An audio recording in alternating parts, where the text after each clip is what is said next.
Hello guys, welcome back again sa ating programang The Action Man, no? Ayan, mega love shoutout na sa ating mga viewers Luzon, Visayas at Mindanao all over the world. Welcome naman sa ating panibagong video, panibagong reaction, mga ka-action, mga kakamping. Okay, may gusto lang po ako na i-share sa inyo mga ka-action, no? Ito, painit na painit ho ang laban versus Nograles at Duterte. So alam naman po natin na maglalaban-laban sa Congress ay ang si Attorney Mig Nograles at saka si Pulong Duterte ho, mga ka-action, mga kakamping. Dito sa isang naging pagtitipon na kung saan nagsalita ito si Congressman Migs Nograles ay tila yata may pasaring o may patama sa katunggali niya. O, alam naman ho natin kung sino po ang katunggali niya bilang isang congressman dyan sa Davao, mga ka-action, mga kakamping. So ito ho, pakinggan po natin ito mga ka-action, mga kakamping, ang kanyang naging mensahe sa kanyang mga taga-suporta. Maskota kay kinahanglan bisan na cute si Attorney Megs, kinahanglan magpakita ang original nyo. Kinahanglan na ang congressman nyo sa Distrito 1 howd always present, dili mag-absent, maminaw sa mga tao, o kinahanglan pod abdik sa tanan naganap kana si Kong Migs Nograles. Sukad 2022 pa, nakita nyo naman natay resibo, makita nyo daghan na ta nahatagan na tabang sa mga tao. Kini ang realidad nato. Pag di ta makabalik sa Congress, pag mawalan ng Nograles sa Congress, magsarado na ang opisina nato.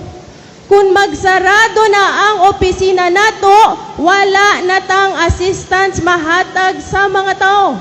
Medical assistance, financial assistance, burial assistance, test skills training, CHED scholarship, livelihood programs, medical missions, jobs fair, sports fest, tanan ng mga programa nato, maundan na kung magsarado na ang opisina nato, kung di na ta makabalik sa Congress, kung mawalan ng Nograles sa Congress. Kung pareho paghihapon ang ipilion nyo, na sarado ang opisina niya kita magsarado na pod, kay di ta nakabalik, wala na mo muduulan.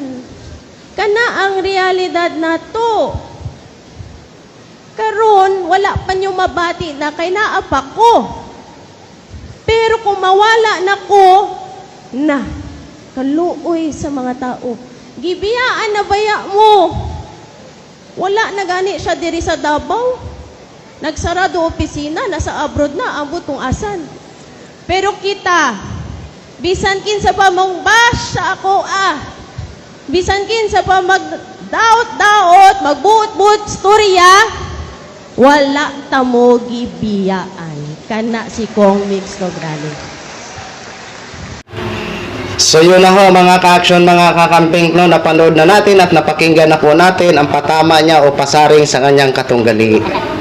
Sino bang kailangan pa ba natin tanungin kung sino bang tinatamaan sa sinasabi niya na sarado ang opisina? Di si Pulong Duterte, di ba? Alam naman po natin at napapabalita nga na si Pulong Duterte ay mag-iikot sa iba-ibang bansa. Di ba? Ito lang ang may payo namin.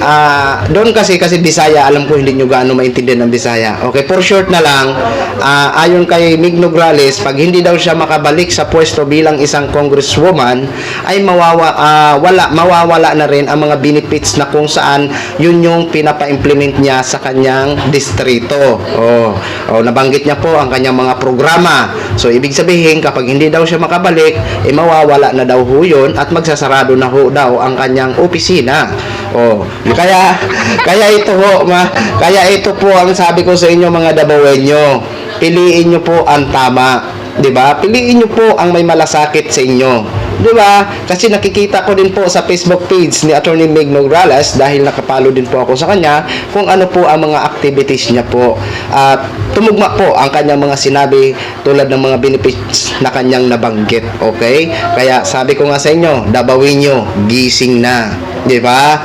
Kaya piliin nyo na ang tama. Di ba? Kung sa palagay nyo ay naging maganda ang record ni Attorney Meg Nograles, bakit hindi nyo pa pagbigyan ulit ng pagkakataon para maituloy-tuloy niya itong mga programa na kanyang sinimulan dyan sa inyong mga komunidad. Okay? Oh, piliin nyo po kung sino ho talaga ang may malasakit sa inyo. Nasa sa inyo po ang pasya. Diba? Kasi hindi naman po kami makakabuto dyan. Ito naman ay inaano lang namin para makapag-isip ho kayo.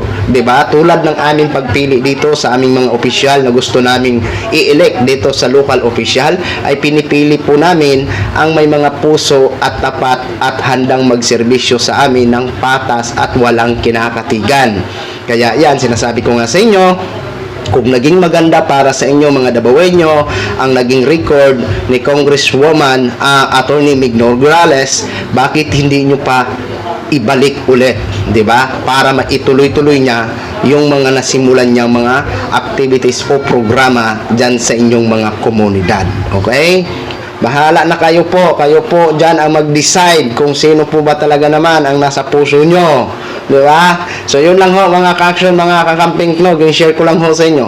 Maraming salamat po sa ating mga viewers Luzon, Visayas at Mindanao all over the world. Ako po ang inyong lingkod, si The Action Man. Good evening everyone. Beautiful.